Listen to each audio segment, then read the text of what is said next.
So think of yourself being on a safari. And then what do you see? You see a giraffe. Beautiful animal, slender, long neck. And it's munching and chomping on some leaves. You are in the safari, you're looking and admiring this beautiful animal. And you're thinking to yourself, wow, how carefree this animal looks. Doesn't have a worry in this world. And in all reality, it is the truth. Because animals, they live in immediate response environments. Let me explain. The giraffe, whenever it's hungry, it feels hungry, it goes by a tree and it starts chomping on the leaves, hunger goes away. When it hears a storm rumbling, it hears thunder, it witnesses lightning, it thinks it's going to rain, I need to find shelter. It goes, finds shelter, it's relieved.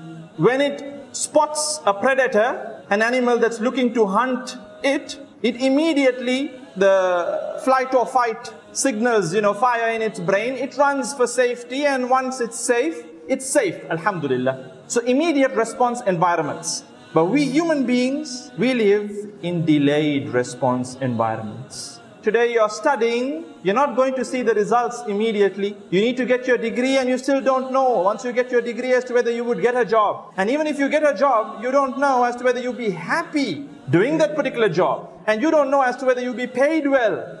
You don't know how life will turn out to be. You don't know as to whether you'll buy yourself a house. You don't know as to whether you can afford the vehicle that you're running in right now. You don't know as to whether your business will run smoothly in this particular government or the next particular government. Delayed response. And therefore, the stress factors are chronic. They're not short term.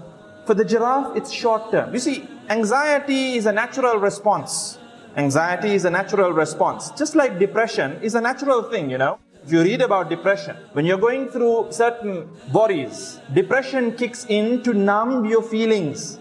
And it's supposed to be short term. The minute it becomes long term, then that's when it becomes chronic depression. When you start feeling like you can't feel anything. You don't feel happiness, you don't feel sadness, you're like a zombie. Then it becomes problematic. Likewise, anxiety, look at the example of a deer. The deer in the jungle. It sees a lion, anxiety kicks in, and you see the deer bolting and running away. It's startled and it runs away. You might have seen it in BBC documentaries and whatnot. But once the deer moves out of the radius, the perimeter, where the lion is going to attack, what do you notice the deer doing after that? Do you see the deer all stressed up and sitting in a corner, heart beating away, dub, dub, dub, dub, dub. Lion is going to eat me, lion is going to eat me, lion is going to eat me. No. The deer goes to a corner and starts to graze like normal, and it goes on with its life.